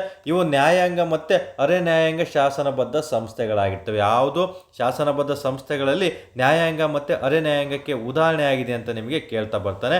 ಸೊ ಇದನ್ನು ಸಹ ನಿಮ್ಗೆ ಆಲ್ರೆಡಿ ಮೇಲ್ಗಡೆ ತಿಳಿಸ್ಕೊಟ್ನಲ್ಲ. ನ್ಯಾಷನಲ್ ಕನ್ಸ್ಯೂಮರ್ ಡಿಸ್ಪ್ಯೂಟ್ ನಮಗೆ ರೆಡ್ರೆಸಲ್ ಕಮಿಷನ್ ಅನ್ನೋದು ನಮಗೆ ರಿಡ್ರೆಸಲ್. ಓಕೆ, ರಾಷ್ಟ್ರೀಯ ಗ್ರಾಹಕ ವಿವಾದ ಪರಿಹಾರ ಆಯೋಗ ಕನ್ನಡದಲ್ಲಿ ಕೊಟ್ಟಿದ್ದೀನಿ ಇಲ್ಲಿ. ಇದು ಸಹ ನಮಗೆ ನ್ಯಾಯಾಂಗ ಮತ್ತು ಅರೆ ನ್ಯಾಯಾಂಗ ಶಾಸನ ಸಂಸ್ಥೆಗೆ ಉದಾಹರಣೆ ಆಗಿರ್ತದೆ. ಇನ್ನು ನಿಮಗೆ ಆಲ್ರೆಡಿ ತಿಳಿಸಿದಾಗೆ ಸ್ಟೇಟ್ ಹ್ಯೂಮನ್ ರೈಟ್ಸ್ ಕಮಿಷನ್ ಮಾನವ ಹಕ್ಕುಗಳ ಆಯೋಗ ಅಂತ ಹೇಳಿದ್ನಲ್ಲ, ಇದು ಶಾಸನಬದ್ಧ ಸಂಸ್ಥೆ ಆಗಿರ್ತದೆ. ಮತ್ತು ಅದರಲ್ಲಿ ಯಾವುದು ಶಾಸನಬದ್ಧ ಸಂಸ್ಥೆಯಲ್ಲಿ ನ್ಯಾಯಾಂಗ ಮತ್ತು ಅರೆ ನ್ಯಾಯಾಂಗಕ್ಕೆ ಸಂಬಂಧಪಟ್ಟಿರುವಂಥದ್ದಾಗಿದ್ದರೆ ಅದು 1993ರಲ್ಲಿ ಜಾರಿಗೆ ಬಂದಂತಹ ಸ್ಟೇಟ್ ಹ್ಯೂಮನ್ ರೈಟ್ಸ್ ಕಮಿಷನ್ ಆಗಿರುತ್ತೆ. ಇದೇ ರೀತಿ ನಮಗೆ ಸ್ಟೇಟ್ ಹ್ಯೂಮನ್ ರೈಟ್ಸ್ ಅನ್ನೋದು ತುಂಬಾ ಇಂಪಾರ್ಟೆಂಟು, ನೆನಪಲ್ಲಿಟ್ಕೊಳ್ಳಿ, ತುಂಬಾ ಇಂಪಾರ್ಟೆಂಟ್ ಆಗಿರ್ತದೆ. ಓಕೆ, ಹಾಗಾದರೆ ರಾಷ್ಟ್ರೀಯ ಗ್ರಾಹಕ ವಿವಾದ ಪರಿಹಾರ ಆಯೋಗ ನಮಗೆ ಕ್ವಾಸಿ ಜುಡಿಷಿಯಲ್ ಮತ್ತು ಜುಡಿಷಿಯಲ್ ಅಂದರೆ ನ್ಯಾಯಾಂಗ ಅರೆ ನ್ಯಾಯಾಂಗ. PSIಗೆ ಓದ್ತಿರೋರು ನೆನ್ಪಿಡ್ಕೋಬೇಕು. ಕ್ವಾಸಿ ಜುಡಿಷಿಯಲ್ ಅಂದರೆ ಅರೆ ನ್ಯಾಯಾಂಗ. ಇದು ನಿಮಗೆ ಎಕ್ಸಾಂಪಲ್ ಪ್ರಶ್ನೆ ಕೇಳ್ತಾನೆ. ಜುಡಿಷಿಯಲ್ ಎಲ್ರಿಗೂ ಗೊತ್ತಿರುತ್ತೆ ನ್ಯಾಯಾಂಗ ಅಂತ.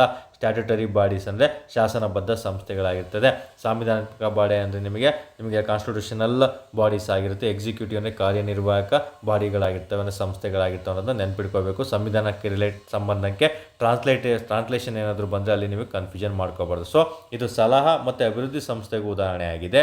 ನಂತರ ಇದು ನ್ಯಾಯಾಂಗ ಅರೆ ನ್ಯಾಯಾಂಗ ಸಂಸ್ಥೆಗೂ ಉದಾಹರಣೆ ಆಗಿದೆ. ಕೇಳ್ತೇನೆ, ಈ ಕೆಳಗಿನವುಗಳಲ್ಲಿ ಯಾವುದು ಅರೆ ನ್ಯಾಯಾಂಗ ಶಾಸನಬದ್ಧ ಸಂಸ್ಥೆ ಮತ್ತು ಸಲಹಾ ಅಥವಾ ಅಭಿವೃದ್ಧಿಗೂ ಸಂಬಂಧಪಟ್ಟಂತೆ ಶಾಸನಬದ್ಧ ಸಂಸ್ಥೆ ಆಗಿದೆ ಅಂತ ಕೇಳಿದರೆ ರಾಷ್ಟ್ರೀಯ ಗ್ರಾಹಕ ವಿವಾದ ಪರಿಹಾರ ಆಯೋಗ. ಒಂದೇ ಸಲ PCಲಿ ಎಕ್ಸಾಮ್ ಕೇಳಿದ್ದಾನೆ. ರಾಷ್ಟ್ರೀಯ ಡ್ಯಾಶ್ ವಿವಾದ ಪರಿಹಾರ ಆಯೋಗ ಎಂಬುದು ಭಾರತದಲ್ಲಿ ಕಾರ್ಯನಿರ್ವಹಿಸುತ್ತದೆ ಅಂತ. ಗ್ರಾಹಕ ವಿವಾದ ಪರಿಹಾರ ಅನ್ನೋದನ್ನ ನೆನ್ಪಿಟ್ಕೊಂಡಿರ್ಬೇಕಾಗುತ್ತೆ. ಕನ್ಸ್ಯೂಮರ್ ಅನ್ನೋದಿಲ್ಲಿ ಇಂಪಾರ್ಟೆಂಟ್ ಆಗಿರ್ತಾರೆ ಸ್ನೇಹಿತರೆ. ಓಕೆ, ಇಷ್ಟು ಸಹ ನಮಗೆ ಈ ಸ್ಟೇಟ್ ಹ್ಯೂಮನ್ ರೈಟ್ಸ್ ಬಗ್ಗೆ ಆಗಿರ್ಬೋದು ಮತ್ತು ಶಾಸನಬದ್ಧ ಸಂಸ್ಥೆಗಳಿಗೆ ಉದಾಹರಣೆ ಆಗಿರುತ್ತೆ. ಇನ್ನು ಮುಂದಿನ ಕ್ಲಾಸ್ಗಳಲ್ಲಿ ಒಂದೊಂದಾಗಿನೇ ಎಲ್ಲನೂ ಸಹ ಎಕ್ಸ್ಪ್ಲೇನ್ ಮಾಡ್ತೀನಿ. ಒಂದೊಂದು ವಿಡಿಯೋದಲ್ಲಿ 4 ಸಂಸ್ಥೆಗಳನ್ನು ತೊಗೊಂಡು ಎಕ್ಸ್ಪ್ಲೇನ್ ಮಾಡ್ತಾ ಬರ್ತೀನಿ ಸ್ನೇಹಿತರೆ. ಯಾಕಂದರೆ ಇದು KEA ಸ್ಪೆಷಲ್ 100 ಟಾಪಿಕ್ ಆಗಿರೋದ್ರಿಂದ ಯಾವುದೇ ಕಾರಣಕ್ಕೂ ಇಲ್ಲಿ ಅಂಕಗಳು ನಿಮಗೆ ಮಿಸ್ ಆಗಬಾರ್ದು ಮತ್ತು ಟಾಪಿಕ್ಗಳಿಗೂ ಯಾವುದೇ ಥರ ಕೊರತೆಗಳು ಇರಬಾರ್ದು. ಸೊ ಎಲ್ಲನೂ ಸಹ ಮಾಹಿತಿಯನ್ನು ತಿಳಿಸ್ಕೊಡ್ತಾ ಬರ್ತೀನಿ. ಸೊ ಇಲ್ಲಿ ಸಂವಿಧಾನಕ ಸಂಸ್ಥೆಗಳು ಮತ್ತು ಶಾಸನಬದ್ಧ ಸಂಸ್ಥೆಗಳಿಗೆ ಏನು ಡಿಫ್ರೆನ್ಸ್ ಇದೆ ಅಂತ ಒಂದು ಇಮೇಜ್ ಮೂಲಕ ನೋಡ್ತಾ ಬರೋಣ. ಇಲ್ಲಿ ನೋಡಿ, ತುಂಬ ಸುಲಭವಾಗಿದೆ ವ್ಯತ್ಯಾಸ. ಇಲ್ಲಿ ಶಾಸನಬದ್ಧ ಸಂಸ್ಥೆ ಮತ್ತು ಸಾಂವಿಧಾನಿಕ ಸಂಸ್ಥೆಯ ನಡುವಿನ ವ್ಯತ್ಯಾಸ ನೋಡಿ. ನಾನು ನಿಮಗೆ ಆಲ್ರೆಡಿ ತಿಳಿಸ್ಕೊಟ್ಟಿದ್ದೀನಿ. ನಾನು ಯಾವುದೇ ಥರ ಟೀಚರ್ ಅಲ್ಲ, ದೊಡ್ಡ ಫ್ಯಾಕಲ್ಟಿನೂ ಅಲ್ಲ. ನಾನು ನಿಮಗೆ ಜಸ್ಟ್ ಮಾರ್ಗದರ್ಶಕ ಅಂತ ಪದೇ ಹೇಳ್ತೀನಿ. ಯಾಕಂದರೆ ಇದೇನು ಈ ಥರ ಹೇಳ್ತಿದ್ದಾರಲ್ಲ ಅಂತ ನಾನು ಇಲ್ಲಿ ಕೊಡೋದೇ ಮೆಂಟರಿಂಗ್ಶಿಪ್. ಎಕ್ಸಾಮ್ಗೆ ನೀವೇನು ಓದಬೇಕು, ಹೇಗೆ ಓದಬೇಕು, ಎಕ್ಸಾಮಲ್ಲಿ ಯಾವ ರೀತಿ ಪ್ರಶ್ನೆ ಕೊಡ್ತಾನೆ, ಇಷ್ಟೇ ತಿಳಿಸ್ಕೊಡ್ತಾ ಬರ್ತೀನಿ. ಇಷ್ಟರಲ್ಲಿ ನಿಮಗೆ ಆಲ್ಮೋಸ್ಟ್ ಕರೆಕ್ಟಾಗಿ ಓದಿದ್ದೆ ಆದಲ್ಲಿ, ಶ್ರದ್ಧೆಯಿಂದ ಪಾಲಿಸಿದ್ದೆ ಆದಲ್ಲಿ ನೀವು 100% ಇದೇ ಮಾರ್ಗದರ್ಶನ ಪಡ್ಕೊಂಡು ನೀವು ಸಕ್ಸಸ್ ಆಗೇ ಆಗ್ತೀರಾ. ನನಗೆ ಕೆಲವರು ಶಾಸನಬದ್ಧ ಸಂಸ್ಥೆ, ಸಾಂವಿಧಾನಿಕ ಸಂಸ್ಥೆ ಅಂದರೆ ಪೊಲಿಟಿಕ್ ಗುರುಗಳೆಲ್ಲ ತುಂಬ ದೊಡ್ಡದಾಗಿ ತುಂಬ ಎಷ್ಟು ಬೇಕೋ ಅಷ್ಟು ಆಳವಾಗಿ ತಿಳಿಸ್ಕೊಡ್ತಾ ಬರ್ತಾರೆ. ಅದನ್ನು ಸಹ ಒಂದು ವಿಧದಲ್ಲಿ ಒಳ್ಳೆಯದೇ. ಬಟ್ ನನಗೆ ಪರೀಕ್ಷಾ ದೃಷ್ಟಿಯಿಂದ ಎಷ್ಟು ಬೇಕು ಅಂತ ಅಷ್ಟೇ ನಾನು ನಿಮಗೆ ತಿಳಿಸ್ಕೊಡೋದಕ್ಕೆ ಸಹಾಯ ಮಾಡ್ತಾ ಬರ್ತೀನಿ ಸ್ನೇಹಿತರೆ. ಅದಕ್ಕೆ ತಕ್ಕಂತೆ ನೀವು ತಮ್ಮ ನಾಲೆಡ್ಜನ್ನು ಯೂಸ್ ಮಾಡಿಕೊಂಡು ಸ್ವಲ್ಪ ಎಕ್ಸ್ಟ್ರಾ ಎಫರ್ಟ್ ಹಾಕ್ಕೊಂಡು ಪದೇ ಪದೇ ರಿವಿಷನ್ ಮಾಡಿಕೊಂಡೇ ಓದಿದ್ದಲ್ಲಿ ಖಂಡಿತ ನಿಮಗೆ ಸಕ್ಸಸ್ ಸಿಗುತ್ತೆ. ಓಕೆ, ಇಲ್ಲಿ ನಮಗೆ ಶಾಸನಬದ್ಧ ಸಂಸ್ಥೆ, ಸಾಂವಿಧಾನಿಕ ಸಂಸ್ಥೆಯ ನಡುವಿನ ವ್ಯತ್ಯಾಸದ ಬಗ್ಗೆ ತಿಳ್ಕೊಬರ್ಬೇಕಾಗುತ್ತೆ. ಅಂಶ ಅಂತ ಬಂದಾಗ ಮೂಲ ಅಂತ ಬರುತ್ತೆ. ಇಲ್ಲಿ ನಮಗೆ ಶಾಸನಬದ್ಧ ಸಂಸ್ಥೆ ಮೂಲ ಅಂದರೆ ಇದು ಯಾವ ರೀತಿ ಕ್ರಿಯೇಟ್ ಆಗುತ್ತೆ, ಯಾವ ರೀತಿ ವರ್ಕ್ ಆಗುತ್ತೆ ಅಂತ ನಮ್ಗೆ ಆಲ್ರೆಡಿ ಹೇಳಿದ್ದೀನಿ. ಸಂಸತ್ತು ಮತ್ತು ರಾಜ್ಯ ಶಾಸಕಾಂಗದ ಒಂದು ಕಾಯ್ದೆಯ ಮೂಲಕ ಇವುಗಳನ್ನು ನಾವು ಜಾರಿಗೊಳಿಸ್ತಾ ಬರ್ತೀವಿ, ಸ್ಟಾರ್ಟ್ ಮಾಡ್ತೀವಿ ಅಂತ ತಿಳ್ಕೊಬೇಕಾಗುತ್ತೆ. ಇನ್ನು ಸಾಂವಿಧಾನಿಕ ಸಂಸ್ಥೆ ಅಂದರೆ ಭಾರತದ ಸಂವಿಧಾನದಲ್ಲಿ ಅದಕ್ಕೆ ವಿಧಿ ಇರಬೇಕು. ಈಗಿನ ಹೇಳಿದೆ 338A ಮತ್ತು B ಮತ್ತು B ಬಗ್ಗೆ ನಿಮಗೆ ತಿಳಿಸ್ಕೊಡ್ತಾ ಬಂದೆ. ಆ ರೀತಿ ಭಾರತದಲ್ಲಿ ವಿಧಿ ಇತ್ತಂದರೆ ಅದು ಸಾಂವಿಧಾನಿಕ ಸಂಸ್ಥೆ ಆಗಿರುತ್ತೆ, ವಿಧಿ ಇಲ್ಲ ಅಂದರೆ ಅದು ಶಾಸನಬದ್ಧ ಸಂಸ್ಥೆ ಆಗಿರುತ್ತೆ. ಶಾಸನಬದ್ಧ ಸಂಸ್ಥೆಯಲ್ಲೂ ವಿಧಗಳನ್ನು ತಿಳಿಸ್ಕೊಡ್ತಾ ಬಂದೆ, ಅದನ್ನು ಸಹ ನೆನಪಿಟ್ಕೋಬೇಕಾಗುತ್ತೆ. ಇನ್ನು ಇವುಗಳಿಗೆ ತಿದ್ದುಪಡಿ, ಫಾರ್ ಎಕ್ಸಾಂಪಲ್ ಶಾಸನಬದ್ಧ ಸಂಸ್ಥೆಗಳಿಗೆ ಏನಾದರೂ ತಿದ್ದುಪಡಿ ಮಾಡಬೇಕಂದ್ರೆ ಯಾವ ರೀತಿ ಮಾಡಬೇಕು, ಶಾಸಕಾಂಗದಿಂದ ತಿದ್ದುಪಡಿಯನ್ನು ಮಾಡಬಹುದಾ ಅಥವಾ ಸ್ಟೇಟ್ಮೆಂಟ್ ಕೇಳ್ತಾ ನೋಡಿ, ತುಂಬಾ ಇಂಪಾರ್ಟೆಂಟು. ಶಾಸನಬದ್ಧ ಸಂಸ್ಥೆಗಳನ್ನು ನಾವು ಶಾಸಕಾಂಗದಿಂದ ಅಥವಾ ಸಂಸತ್ತು ಅಥವಾ ರಾಜ್ಯದ ಶಾಸಕಾಂಗದಿಂದ ತಿದ್ದುಪಡಿ ಮಾಡಲಾಗುವುದಿಲ್ಲ ಅಥವಾ ಮಾಡಬಹುದು ಅಂತ ಸ್ಟೇಟ್ಮೆಂಟನ್ನು ಕೊಡ್ತಾರೆ. ಈ ಸ್ಟೇಟ್ಮೆಂಟ್ ತುಂಬಾ ಇಂಪಾರ್ಟೆಂಟ್ ಆಗುತ್ತೆ. ಇನ್ನು ಸಾಂವಿಧಾನಿಕ ಸಂಸ್ಥೆಯಲ್ಲಿ ಸಾಂವಿಧಾನಿಕ ತಿದ್ದುಪಡಿ ಅಗತ್ಯವಿದೆ. ನೀವು ಸಂವಿಧಾನದಲ್ಲಿ ಏನೇ ಚೇಂಜ್ ಮಾಡಬೇಕಂತ ಹೇಳಿದ್ರು ಸಹ ನಮಗೆ ವಿಧಿ 368 ಸಂವಿಧಾನದ ತಿದ್ದುಪಡಿಗೆ ಸಂಬಂಧಪಟ್ಟಂತೆ ತಿಳಿಸ್ಕೊಡುವಂಥ ವಿಧಿ 368 ಲೆಕ್ಕಕ್ಕಿಲ್ಲದ ಬಾರಷ್ಟು 100ಕ್ಕೂ ಅಧಿಕ ಬಾರಿ ಈ ಪ್ರಶ್ನೆ ಕೇಳಿದ್ದಾನೆ ಎಲ್ಲ ಎಕ್ಸಾಮ್ಗಳಲ್ಲೂ. ಸೊ 368 ಸಂವಿಧಾನದ ತಿದ್ದುಪಡಿಗೆ ಸಂಬಂಧಪಟ್ಟಂತೆ ಏನೇ ಸಂವಿಧಾನದಲ್ಲಿರುವಂಥದಕ್ಕೆ, ಫಾರ್ ಎಕ್ಸಾಂಪಲ್ OBC ಅಂತ ಹೇಳಿದೆ ನಿಮಗೆ. ಈಗ OBCಗೆ ಅಂದರೆ ಬ್ಯಾಕ್ವರ್ಡ್ ಕ್ಲಾಸಸ್ಗೆ ಏನಾದರೂ ತಿದ್ದುಪಡಿ ಮಾಡಬೇಕಂತ ಹೇಳಿದರೆ ಮತ್ತೆ ಅವರು ಸಂವಿಧಾನಾತ್ಮಕ ತಿದ್ದುಪಡಿ ಮಾಡಬೇಕಾಗುತ್ತೆ. 368ನೇ ವಿಧಿಯಲ್ಲಿ ತಿಳಿಸಿರುವಂತಹ ರೂಲ್ಸ್ ಆ್ಯಂಡ್ ರೆಗ್ಯುಲೇಷನನ್ನು ಪಾಲಿಸ್ಕೊಂಡೆ ಅವರು ತಿದ್ದುಪಡಿ ಮಾಡಬೇಕಾಗುತ್ತೆ. ಬಟ್ ಈ ಶಾಸನಬದ್ಧ ಸಂಸ್ಥೆಗಳಿಗೆ ಜಸ್ಟ್ ಶಾಸಕಾಂಗದಿಂದ, ಕೇಂದ್ರ ಅಥವಾ ರಾಜ್ಯ ಶಾಸಕಾಂಗದಿಂದ ತಿದ್ದುಪಡಿ ಡೈರೆಕ್ಟಾಗಿ ಮಾಡ್ತಾ ಬರ್ಬೋದು. ಇನ್ನು ಉದಾಹರಣೆಗಳು ನಿಮ್ಗೆ ಆಲ್ರೆಡಿ ಹೇಳಿದ್ದೀನಿ, SEBI, RBI, NGT ಅಂತ ಕೊಟ್ಟಿದ್ದಾರೆ. ಇಲ್ಲಿ ಉದಾಹರಣೆಗಳು ನಿಮಗೆ ಚುನಾವಣಾ ಆಯೋಗ ಎಷ್ಟನೇ ವಿಧಿ 324ನೇ ವಿಧಿ, ಮತ್ತು CAG 148 ವಿಧಿ, ಮತ್ತು ನಮಗೆ UPSC ಒಂದು 315ರಿಂದ ನಮಗೆ ತಿಳಿಸ್ಕೊಡ್ತಾ ಬರ್ತವೆ. ಎಲ್ಲನೂ ಓದಿದ್ರೆ ಕೇಂದ್ರ ಮತ್ತು ರಾಜ್ಯ ಶಾಸಕಾಂಗಗಳು 312ನೇ ವಿಧಿಯಿಂದೆಲ್ಲ ತಿಳಿಸ್ಕೊಡುತ್ತೆ ಅಂತ ನೀವೆಲ್ಲ ತಿಳ್ಕೊಂಡಿದ್ರೆ. ಯಾವುದಕ್ಕೆ ವಿಧಿ ಇರುತ್ತೆ ಅದು ಸಂವಿಧಾನಾತ್ಮಕ ಸಂಸ್ಥೆ, ಯಾವುದಕ್ಕೂ ವಿಧಿ ಇರಲ್ಲ ಅವೆಲ್ಲ ಶಾಸನಬದ್ಧ ಸಂಸ್ಥೆಗಳಾಗಿರ್ತವೆ ಸ್ನೇಹಿತರೆ. ಓಕೆ, ಸೊ ಇಷ್ಟು ಸಹ ನಿಮಗೆ ಶಾಸನಬದ್ಧ ಮತ್ತು ಸಾಂವಿಧಾನಿಕ ತಿದ್ದುಪಡಿಗಳಾಗಿರ್ತವೆ. ಇದರಲ್ಲಿ ತುಂಬ ಬಾರಿ ಎಕ್ಸಾಮಲ್ಲಿ ತಲೆಗೆ ಹುಳ ಬಿಡುವಂಥದ್ದು ಮತ್ತು ತುಂಬ ಸುಲಭವಾಗಿ ಮಾರ್ಕ್ಸ್ ಕೊಡುವಂಥದ್ದು ನೀತಿ ಆಯೋಗ, ಇನ್ನೊಂದು ನ್ಯಾಷನಲ್ ಡೆವಲಪ್ಮೆಂಟ್ ಕಮಿಷನ್ ಅಂದರೆ ರಾಷ್ಟ್ರೀಯ ಅಭಿವೃದ್ಧಿ ಆಯೋಗ ಅಂತ ಒಂದು ಬರುತ್ತೆ. ಇನ್ನೊಂದು ನಮಗೆ ತುಂಬಾ ಇಂಪಾರ್ಟೆಂಟ್ ಆಗಿರೋದು NES ಅಂತ ಬರುತ್ತೆ, ರಾಷ್ಟ್ರೀಯ ವಿಸ್ತರಣಾ ಆಯೋಗ ಅಂತ ಒಂದು ಬರುತ್ತೆ. ಇವೆಲ್ಲವೂ ಸಹ ನಮಗೆ ಎಕ್ಸಾಮಲ್ಲಿ ತುಂಬ ಬಾರಿ ರಿಪೀಟ್ ಆಗಿರುವಂತಹ ಪ್ರಶ್ನೆಗಳಾಗಿರ್ತವೆ. ಇವು ಮೂರನ್ನು ಸೇರಿ ಒಂದು ಟಾಪಿಕನ್ನು ಮಾಡ್ತಾ ಬರ್ತೀನಿ. ನೀತಿ ಆಯೋಗ ಮತ್ತು ರಾಷ್ಟ್ರೀಯ ಅಭಿವೃದ್ಧಿ ಒಂದು ಕಮಿಷನ್ ಅಂತ ಬರುತ್ತೆ, ಆಯೋಗ ಅಂತ ಬರುತ್ತೆ, ಮತ್ತು ನ್ಯಾಷನಲ್ ಎಕ್ಸ್ಟೆನ್ಷನ್ ಸರ್ವಿಸ್ ಅಂತ ಬರುತ್ತೆ, ವಿಸ್ತರಣಾ ಆಯೋಗ ಅಂತೆಲ್ಲ ಬರುತ್ತೆ.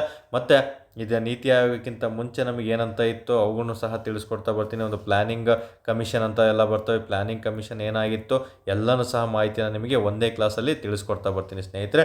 ಸದ್ಯಕ್ಕೆ ಇವತ್ತಿನ ಟಾಪಿಕ್ಕು ಇಷ್ಟೇ ಇರಲಿ. ನೀವು ಸಿಂಪಲಾಗಿ ನೋಟ್ಸ್ ಮಾಡ್ಕೊಳೋದಾದರೆ ಶಾಸನಬದ್ಧ ಸಂಸ್ಥೆ ಅಂತ ಹಾಕೋಬೇಕು. ಅದನ್ನು ಯಾವ ರೀತಿ ಫಾರ್ಮೇಷನ್ ಮಾಡ್ತಾರೆ ಅವುಗಳ ಲಕ್ಷಣ ಫಸ್ಟ್ ಶೀಟಲ್ಲಿ ಇರಬೇಕು. ಎರಡನೇದು ಅವುಗಳಿಗೆ ಉದಾಹರಣೆಗಳನ್ನು ಒಂದು ಕಡೆ ಬರೆದಿಟ್ಕೋಬೇಕು. ಮತ್ತು ಉದಾಹರಣೆಗಳಲ್ಲಿ ವಿಧಗಳಿಗೆ ಸಂಬಂಧಪಟ್ಟಂತೆ ಯಾವೆಲ್ಲ ವಿಧಗಳು, ಯಾವ ಒಂದು ಉದಾಹರಣೆಗಳಿದ್ದಾವೆ ಅಂತ ನೋಟ್ಸ್ ಮಾಡ್ಕೊಂಡೇ ಆಗಲಿ. ನಾನು ಏನು ಮಾಡಿದ್ದೀನಿ ಅದೇ ರೀತಿ ನೋಟ್ಸ್ ಮಾಡ್ಕೊಳ್ಳಿ. ಅವಾಗ ನಿಮಗೆ ರಿವಿಷನ್ಗೆ ತುಂಬ ಸುಲಭ ಆಗ್ತಾ ಬರ್ತದೆ ಸ್ನೇಹಿತರೆ. ಎಲ್ಲನೂ ಸಹ ಶಾಸನಬದ್ಧ ಸಂಸ್ಥೆಗಳೇ. ನಿಮಗೆ ಡೈರೆಕ್ಟಾಗಿ ಪ್ರಶ್ನೆ ಶಾಸನಬದ್ಧ ಸಂಸ್ಥೆ ಅಂತಲೇ ಕೇಳ್ತಾನೆ, ಇಷ್ಟೊಂದು ಕನ್ಫ್ಯೂಷನ್ ಮಾಡಲ್ಲ.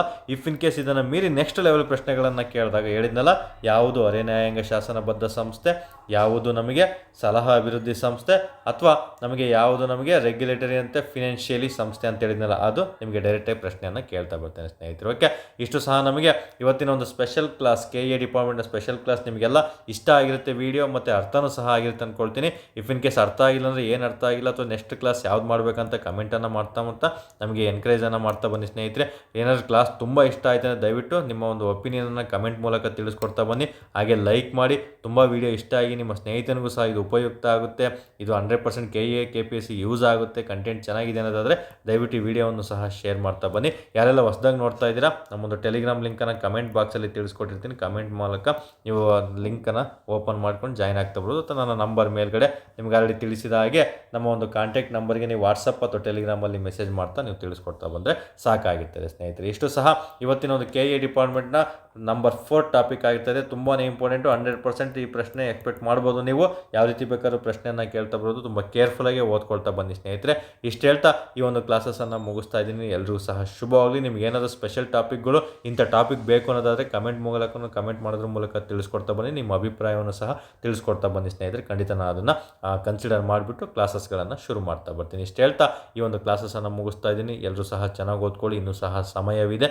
ಆದಷ್ಟು ಎಷ್ಟಾಗುತ್ತೋ ಅಷ್ಟು ಕ್ಲೀನಾಗಿ PSA ಫಸ್ಟ್ ಅಟೆಂಪ್ಟಲ್ಲೇ, PC ಫಸ್ಟ್ ಅಟೆಂಪ್ಟಲ್ಲೇ, ವಿಲೇಜ್ ಅಕೌಂಟ್ ಫಸ್ಟ್ ಅಟೆಂಪ್ಟಲ್ಲೇ ಕ್ಲಿಯರ್ ಮಾಡೋದಕ್ಕೆ ನೀವು ತಯಾರಿಯನ್ನು ನಡೆಸ್ತಾ ಇರಿ. ಅದಕ್ಕೆ ನಾನು ಸಹ ಸೂಕ್ತ ಮಾರ್ಗದರ್ಶನವನ್ನು ನೀಡ್ತಾ ಬರ್ತೀನಿ. ನಾವು ಇಬ್ಬರು ಸೇರಿ ಇಬ್ಬರು ಸಹ ಸಕ್ಸಸ್ ಆಗ್ತಾ ಬರೋಣ ಸ್ನೇಹಿತರೆ. ನಮ್ಮದೊಂದು ಅಕಾಡೆಮಿ ಬೆಳಿಬೇಕು, ನಿಮ್ಮ ಒಂದು ಸಕ್ಸಸ್ ರೇಟ್ ಸಿಗಬೇಕು. ಎರಡು ಕೈ ಸೇರಿದ್ರೇ ಚಪ್ಪಾಳೆ ಅಂತ ಮತ್ತೊಮ್ಮೆ ನಿಮಗೆ ತಿಳಿಸ್ಕೊಡ್ತಾ, ಎಲ್ಲರೂ ಸಹ ಚೆನ್ನಾಗಿ ಓದ್ಕೊಳ್ಳಿ. ತಾಯಿ ಚಾಮುಂಡಿ ತಾಯಿ ಮತ್ತು ರಾಘವೇಂದ್ರ ಸ್ವಾಮಿ ಎಲ್ರಿಗೂ ಸಹ ಒಳ್ಳೇದು ಮಾಡ್ತಾನಂತ ಹೇಳ್ತಾ ಈ ಒಂದು ವಿಡಿಯೋವನ್ನು ಮುಗಿಸ್ತಾ ಇದ್ದೀನಿ. ಧನ್ಯವಾದಗಳು.